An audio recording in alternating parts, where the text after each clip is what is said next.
back to another week of Behind the Lens. I'm Debbie Elias, film critic, creator, and host of Behind the Lens, where we go behind the lens and below the line with the movers and shakers, the film and TV makers, those producers, directors, writers, actors, cinematographers, production designers, costume designers, film editors, sound mixers, sound designers, VFX gurus, composers, stuntmen, and more. And you all know how much I love chatting about the nuts and bolts of the craft. So we're not quite 2 weeks into the new year. Been an interesting year so far on multiple fronts. Award season is in full swing, or as I like to call it, the press selfies with celebrities season. Critics' Choice, Astor Awards, Golden Globes are in the can, as are plenty of selfie celebrity picks, with undoubtedly more to come as we move through the next 3 months until the Oscars on March 15th. Now, for those of you unaware, and this is one of my favorite days of the year, March 15th is the Ides of March, and we all know how that turned out for Julius Caesar. Interesting, the Oscars will be on the same day.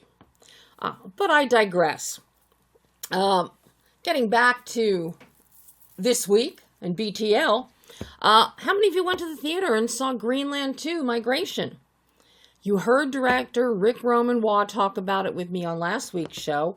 If you haven't seen it yet, get to the theater and check it out. It's well worth the price of admission and delivers on all fronts, from action to emotion, tears to screams and sweaty palms. I saw it back in December before I spoke with Rick, and then I saw it in the theater again this weekend, and I loved it even more the second time around. And chances are I'll probably go see it a third time. My full interview with Rick, I've got a written feature up on the website, behindthelensonline.net. My review is out. It's on Rotten Tomatoes. It's on IMDb. It's on the website. Check out the review. And of course, if you missed Monday's show, every show for the past, now going into our 12th year, is up on the website on behindthelensonline.net. And many of the shows for the first several years actually were videoed, and the videos are up on our YouTube channel. And for the past year, I've been doing everything as a pre-recorded podcast, and all of that is up on our YouTube channel. So you can always, anything you miss on Mondays at 11 o'clock in Pacific time or 2 o'clock East Coast time, you can listen to your heart's content anytime you want. Now, on to today's show. It's another emotional film this week, as I'm talking with writer, director, and actor STEVEN GRAYHM about his latest film, Sheepdog, which is one of the most important and powerful films you will see this year. There have been a number of films over the years, especially since all of the Middle East conflicts, that address PTSD or some form of it. Some of those films work, while others fall flat and are formulaic and unaffecting.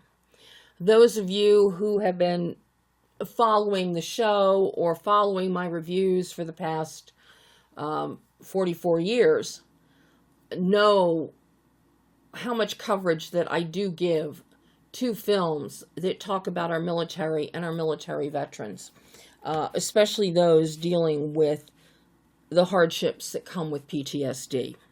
It's something that's very dear to my heart, in large part due to many veterans that I personally know from the Vietnam era, as well as from the Middle East altercations. But one of the best documentaries that has been done over the past decade about PTSD and veterans is That Which I Love Destroys Me, which is directed by Rick Waugh. Another emotional, no-holds-barred narrative film is Bloodstripe by director Remy Aberdan. I can never get Remy's name said right. Bourgeois.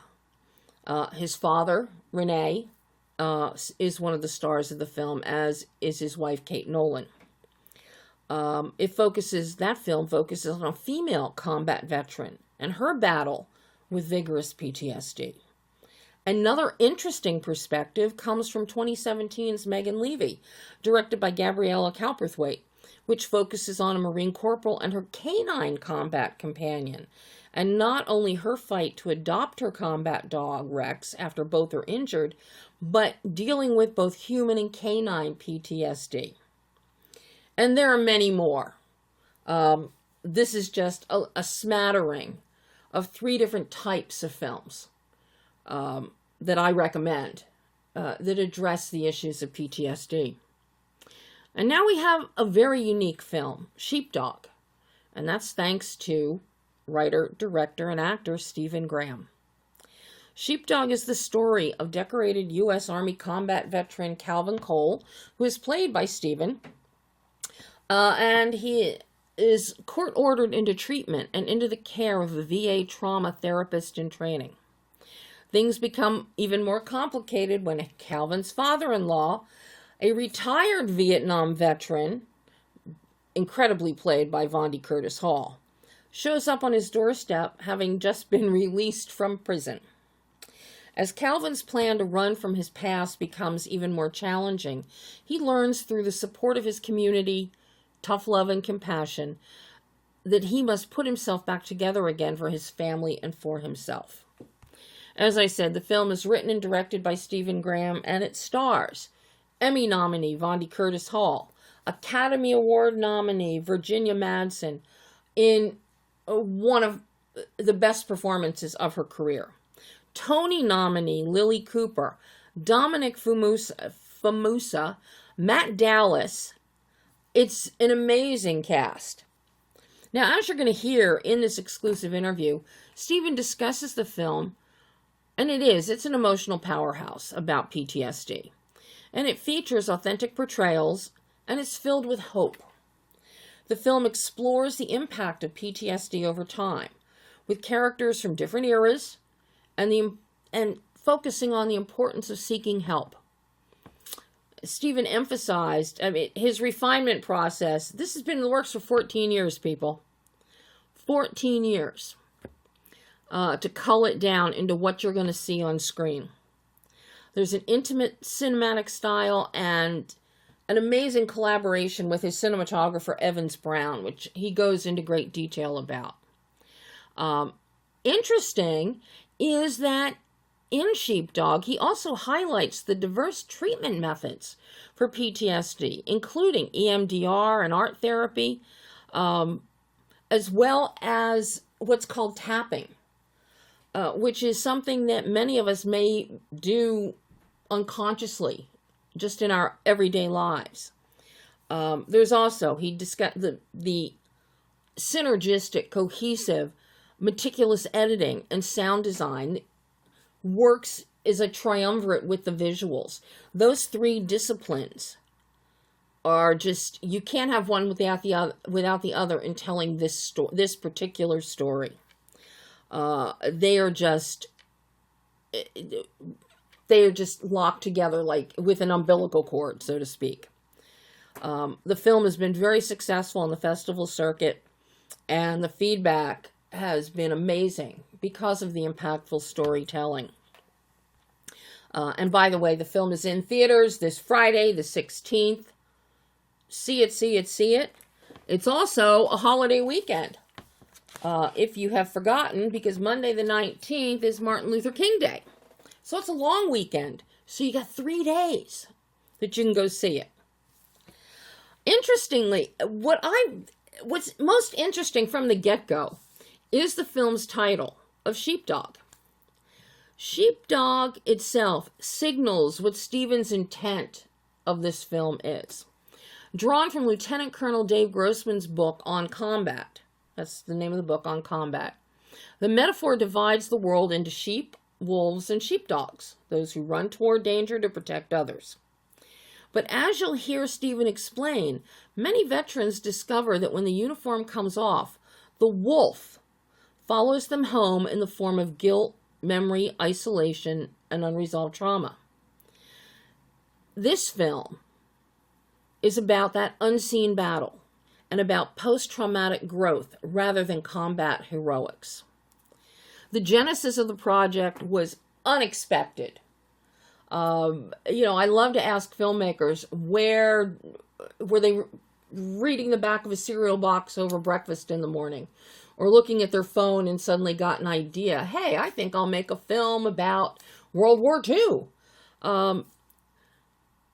Some of the greatest ideas come from those unexpected places, and that's exactly what happened with Sheepdog. And you're about to hear Steven talk about this. That back in 2011, his car broke down during a solo drive from Vancouver to LA. The tow truck driver who picked him up, who was recently out of the military, started randomly talking to Steven, talking about his marriage, his kids, financials, financial strain, and the medications to try and keep him balanced that resulted from his time in the service. Now, what struck Steven most was not the content of the confessional, but the context. The driver repeatedly told him he'd never shared these things with his wife or his therapist, and it was in that moment that Steven knew. Being able to share your stories like that with a complete stranger that would listen without prejudice, that would be the crux of his film. So yes, that encounter became the emotional seed of Sheepdog. Later that summer, Steven and actor Matt Dallas traveled across the country, and Matt plays, Steven's character is Calvin Cole. Matt Dallas plays Calvin's best friend and brother-in-arms, Daryl, and his performance is absolutely amazing. But Steven and Matt traveled across the country, sitting with veterans and their families. And they learned that the tow truck driver's story was far from unique. These conversations, which were held at kitchen tables, with wives and kids nearby, that really reshaped Steven's understanding of PTSD as not just an individual burden, but a communal one. It affects the whole family. The film's ensemble structure grew directly from that realization. Steven did immense research in here. It was not an abstract phase, but an ongoing immersion. He volunteered at the Detroit VA Medical Center, observing and participating in treatments that included EMDR, prolonged exposure therapy, art therapy, and tapping. He describes undergoing an early, rudimentary version of EMDR himself and witnessing its effectiveness firsthand. To hear him talk about it is incredible.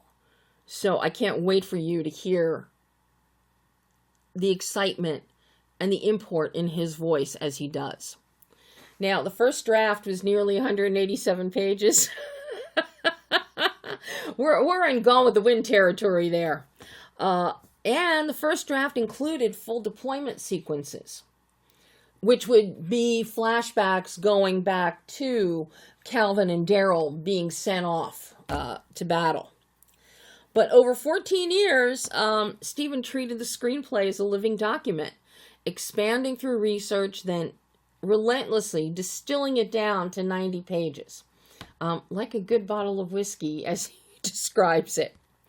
Working with cinematographer Evans Brown, wow. The visual grammar is classic and unobtrusive. It's designed to earn the audience's trust. Of course, with Steven in 80% or more of the scenes in the film, Evans became Steven's last point of contact before stepping in front of the camera, and was his eyes and ears behind the lens when Steven was on camera. It's a very, very codependent relationship between Steven and Evans in the making of Sheepdog. Now, interesting is Steven's approach to the film in post-production, viewing the visuals, editing, and sound as a single organism. Editor Brent McReynolds helped, quote-unquote, find the film, while the sound design was orchestrated with, as he describes it, surgical care, knowing when to let silence breathe And this is one of the things that I truly admire sonically about this film. And it just feeds into the emotional layers. Silence. Steven is a director who appreciates silence. And there is a time and place for it, and he knows how to use that with Sheepdog. And he also knows when music can deepen the connection rather than soften it. Beautiful scoring from composers Gary Rugala and Ricky Rook. As I said, this is an emotional powerhouse. It's an outstanding film. This is a very insightful interview with a passionate and dedicated filmmaker. So take a listen as writer, director, and actor Steven Grayhm discusses Sheepdog. Hi, Steven. Hello, how are you? Very happy to be speaking with you today about Sheepdog. Well, lucky me. It is lucky you. Steven. It is. You're darn right. I am beyond impressed with this film. It is an emotional powerhouse.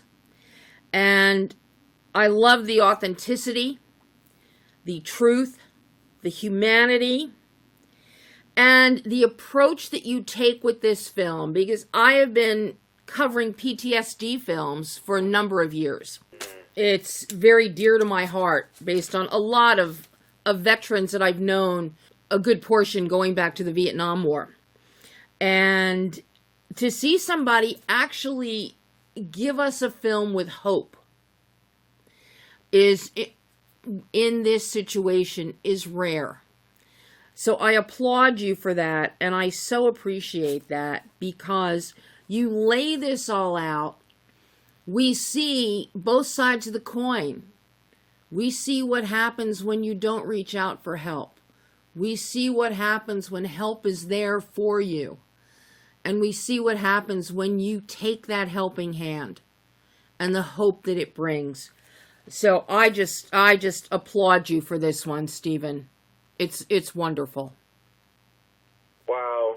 Thank you so much. And coming from somebody that has, like yourself, that has experience in this space, means the world to me, and I know to our cast and to our team. You know, it was very important that in the research and development that I did, to be careful of inventing too much and trying to be too clever, and really just doing what storytellers should do, which is to hold the mirror up as to the world as we see it. And I wanted this to, as you know, post-traumatic stress, it comes in different variations and different forms, and in a film like ours, I wanted the experience for the audience to be unique in so much that we pick up, a decade after Calvin's last deployment, and there's so much life that's been lived in that time, and I just hadn't seen a film do that, and I thought it was important to at least make that attempt. And I'm so glad that you did, because it's something that people don't see and they don't hear about. And even if they know people, veterans who have come back and who are suffering, they don't necessarily understand why. And you show us that here. And something that you do with the structure and in telling this story is Vondi Curtis Hall and bringing in his character, who is from the Vietnam era. So it's like help has not been there. It wasn't there then. And now we have guys 10 years after their last deployment into the Middle East are still facing the same kind of challenges. And you don't see the outstretched hands there. So I love that we get two different voices there, generational voices. Of course, Vondi's character of Whitney St. Germain, he's got something else happening in there, which sheds another light on the VA system. So you bring in so much here, Steven. How did you even sit down to juggle and structure this film to include the generational aspect with the character of Whitney, with the medical, the psychiatric aspect with Dr. Knox, and I have to say it's one of Virginia Madsen's best performances ever. And of course, your performance, as well as Matt Dallas with Daryl, you've got kids involved, you have ex-wives involved. Where do you, as a filmmaker and a writer, even start to break this down into something cogent? Yeah, it's wild because it took years. It really did to refine the story. And I think that, like, as long as I was receptive and open that the script was a living and breathing thing, I'd be okay. You know, the first draft was, 187 pages, and I think it was 2012. There were military deployments that I had written in to show the audience, what Daryl and Calvin had been through. It was only in the year before going to camera that we were short on the budget that I cut those deployments out because we weren't going to have the money to shoot them. Right. But the gift that it gave me was that it informed so much of our performances and as if we had been living with that ourselves as portraying the characters.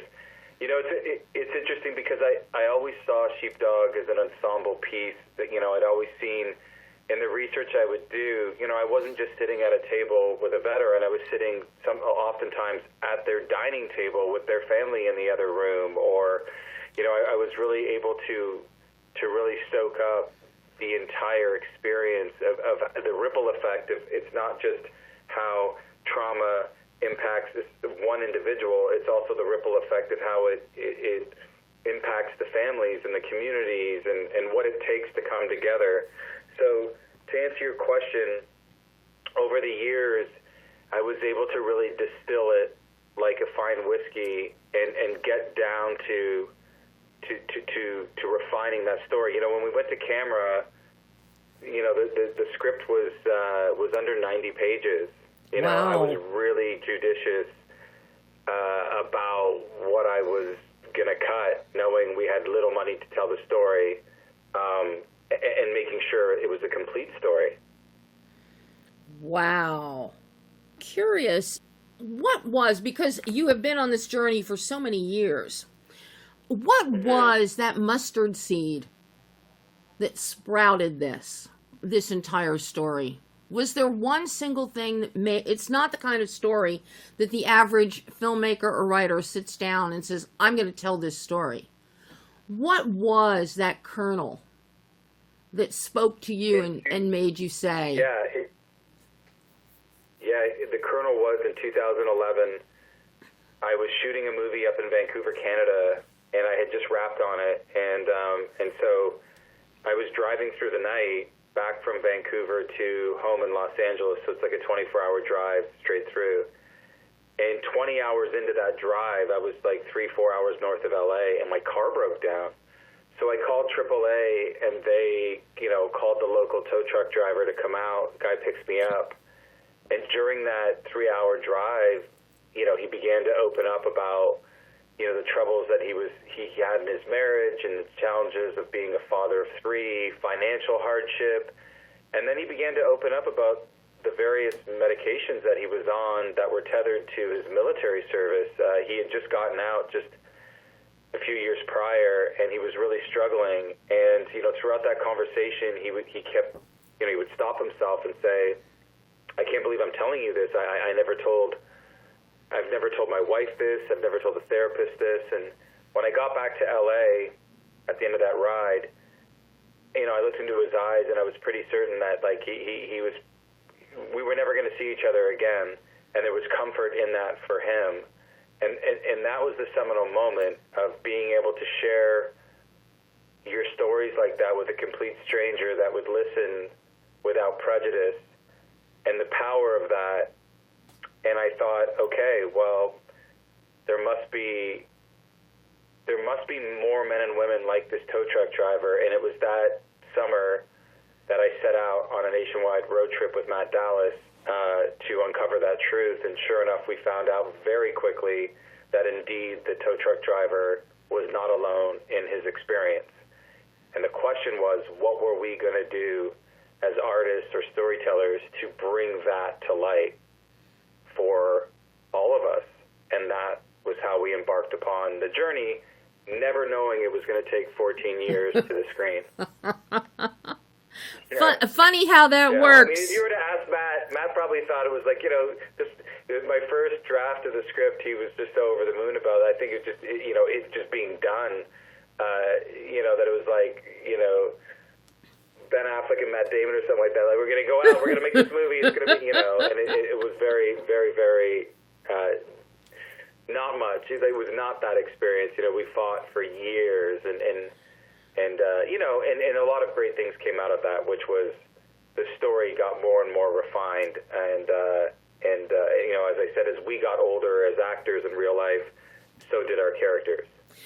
Was it always your plan to star as Calvin Cole and direct it? No, I was pretty open. I mean, it was like, because for me, it was, I love to act, and I've been fortunate to have, a pretty good career, and it definitely was my first love, but I love to storytell, and no, I never would have gotten in the way of that. However, I did feel it was really important that whoever was going to play Calvin wasn't just going to spend a few weeks with the material and then show up on set, because it was important to me after all those years to show an audience what I knew it to be, what I knew it looked like, rather than an actor come in and take a shot at it of what they think it looks like. And that's why it was really important with Matt Dallas going on that road trip with me. There was nobody else that was going to play my best friend in this film, because Matt had seen it. He had sat beside me in many of those interviews over the years and witnessed it firsthand, and that's why his performance is so nuanced. I mean, Vondi Curtis Hall is of the Vietnam era. I mean, he knows what it's like to have friends not come home, or have friends come home from Vietnam that had post-traumatic stress, and one recently who's battling cancer from Agent Orange, Virginia Madsen's a Gold Star family member. She knows what it's like to feel loss within the military community. Yeah. So, in honesty, it was lightning in a bottle, and this film could never have happened at any other time. So it's frustrating as the hard-fought journey has been, and oftentimes heartbreaking, disappointing. I've definitely come to terms and made peace with the fact that it happened when it needed to happen, and when it was supposed to happen, and thus we have this beautiful film that we hope can change and will change, lives, as we've seen on the festival circuit. Talking about Virginia, as I said, I think this is one of the best performances of her career. Her character of Dr. Knox is so important, and the fact that you are showing treatment, you address the fact, and you touched on it already, the poor tow truck driver and the meds he was on and all of this. And for years, that's always been the traditional, well, we'll just throw meds at somebody. But here, you get into some really interesting treatment methods with the light, with the tactile touch and tapping. How much research did you do into the types of treatment that are now being offered to these veterans? Sure. So I was very fortunate. Again, I was able to volunteer at the Detroit VA Medical Center, where I underwent, it's EMDR is one of the therapies you're talking about with the lights. I underwent, a more crude version of it, which is just with a wand, before they had this sort of more modern instrumentation that they use now. And it was a very effective, as I witnessed, I sat in on sessions, many of them with veterans, and I thought it was important to show that, because there are so many different therapies and methodologies, anything as simple as like yoga to, as we show in the film, art therapy, to something much more sort of out there like ketamine treatments. And so I just wanted to show what I was exposed to and what I thought in a responsible way as a storyteller I could share with an audience that could benefit them, knowing that these are tried and true. So, when Calvin is in one of his first therapy sessions is talking into a tape recorder, that's prolonged exposure. That was one of the first therapies that I was exposed to. Of course, as I said, art therapy, EMDR, tapping. tapping was something that was actually taught to me very early in my research. That was a very simple technique, and I thought it was important to show that, like, look, there are medications out there, and I'm not a doctor, so I don't advocate one way or another, but there are medications obviously that are very effective that are helping many folks out there, and there are also many treatments that don't require pharmaceuticals, right. or use both. And I thought it was just important to show the full scope of care that is out there that can be helpful. And that's one of the things that really impresses me about this film, Stephen, that you do go that extra mile and show that. Now, I've got to talk to you about the cinematic aspect of Sheepdog. Your work with Evans Brown, I love the visual grammar that the two of you have developed here. The entire film is very intimate, it's very personal. But what I found really striking visually is that the deeper we go with Calvin into not just his treatment, but in dealing with life, the closer the camera gets. You really use the camera to bring us in, and you focus a lot on the face and the eyes, and not just of Calvin, but of Daryl, but of Dr. Knox. You see almost Virginia's eyes. You see her almost pleading. Trust me. Trust me. The work, you will come through this. Talk to me about working with Evans and developing that visual grammar, because that is everything from a cinematic standpoint here. Well, let me tell you first, and I appreciate you acknowledging that, because it's very astute of you to pick up on that. Before I get into the aesthetics of the film, performance-wise, as the writer, director, actor, Evans was the last person I typically communicated with before I stepped in front of the camera. Mm-hmm. And what was interesting about our dynamic, because Evans, has been in the business a long time. Yeah. He's very seasoned. His temperament, he's like Gandalf, and wise, and he's soft-spoken, and he's empathetic, and he gets it, and he can move very quickly through a space to light it from years of being a gaffer for 20 years. Yeah.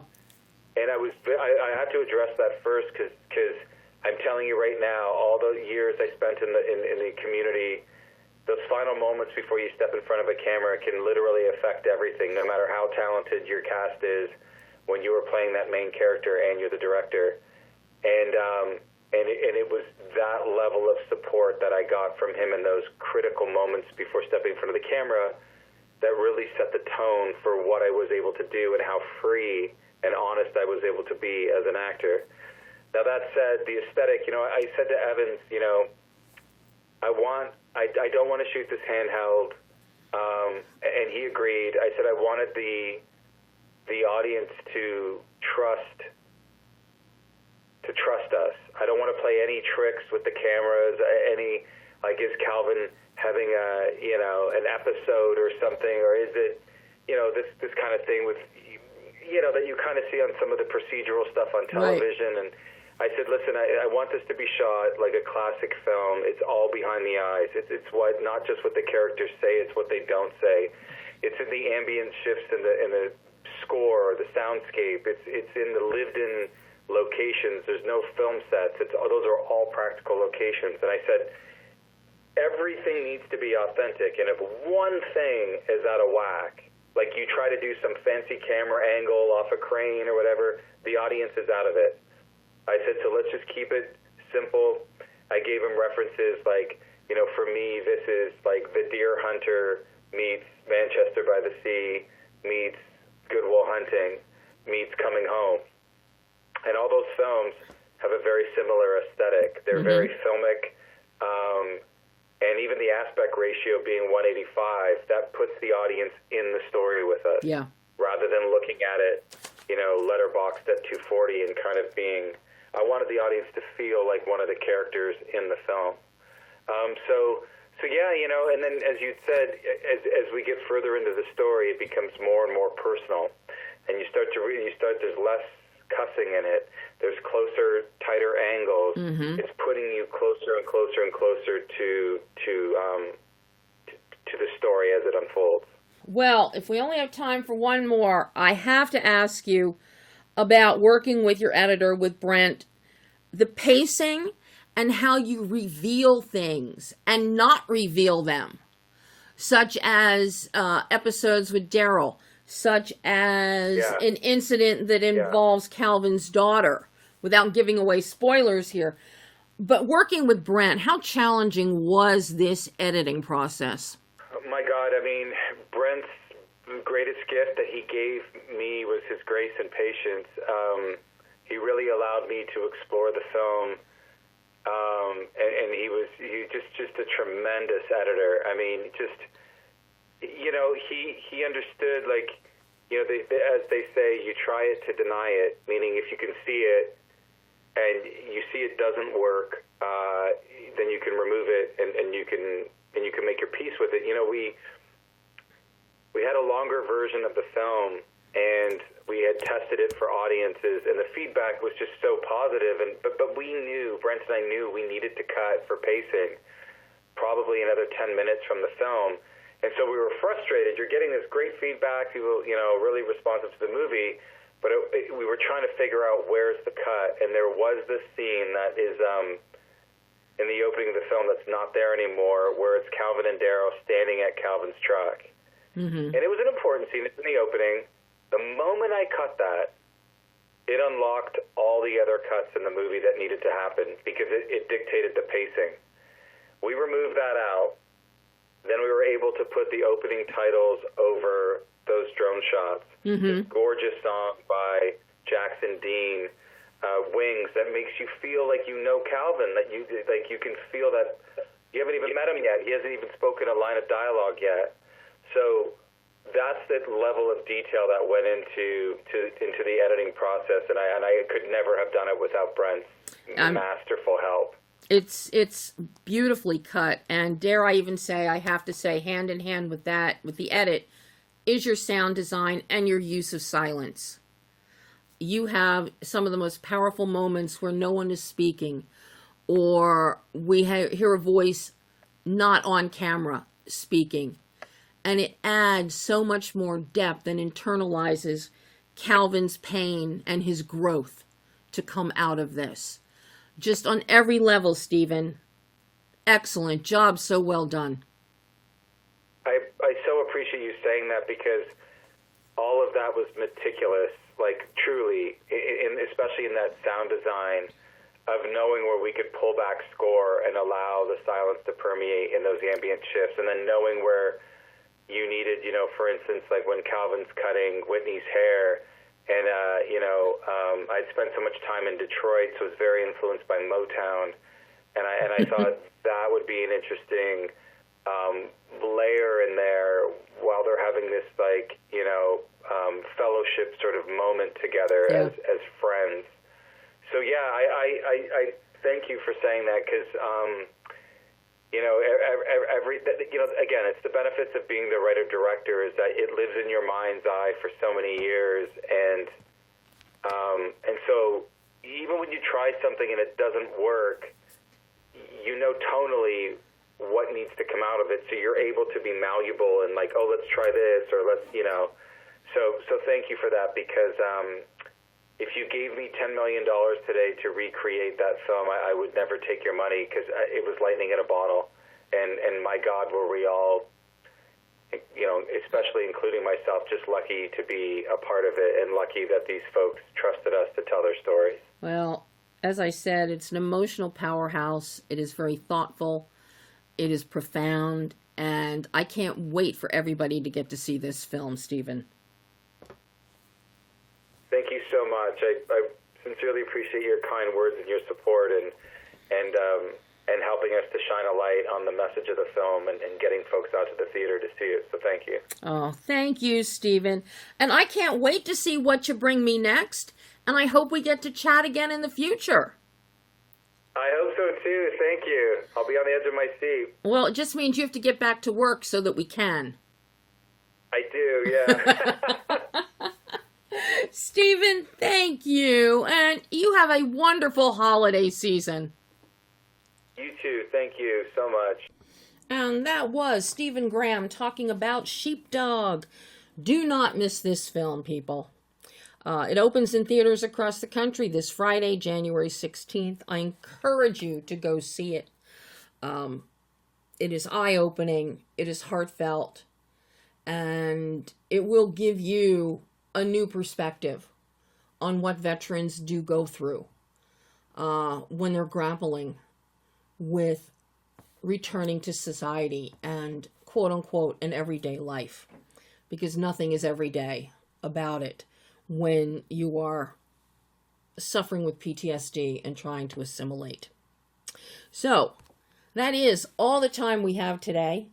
I'm trying to keep the shows a little shorter, at least for a little while, and not bombard you with 90-minute shows right now. So, that is all the time we have today.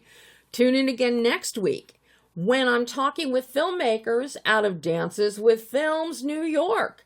Yes, 2 Dances with Films now. There's one in New York and there's one in LA.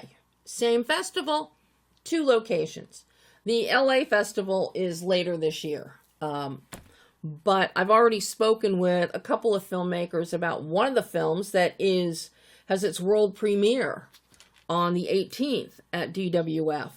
And that film is Roof. So if you're in the New York area, please go get thee to a Ticketmaster or wherever you get tickets for Dances with Films. Go to the Dances with Films website. Roof is amazing. It stars Bella Heathcote and Asif Ali. I love this film. Takes place on a roof over a hot 4-day 4th of July weekend. And you got 2 people, one of who's a pregnant lady, stuck on the roof. Let your mind go crazy with that. But yeah, if you're in New York and you can get to Dances with Films and see Roof, see it. And I'll also be speaking with, on next week's show, we're going to Stop Time and director Paul Schwartz. So, and I think Stop Time is screening on Saturday the 17th. So check out Dances with Films. If you're in New York, check out some of the films in person. But then next Monday, I'm going to be talking with some of those filmmakers. So make sure you tune in again next Monday. And plus, it's a holiday, so you have nothing better to do than to just listen to me prattle. So until then, I'm Debbie Elias. This is Behind the Lens.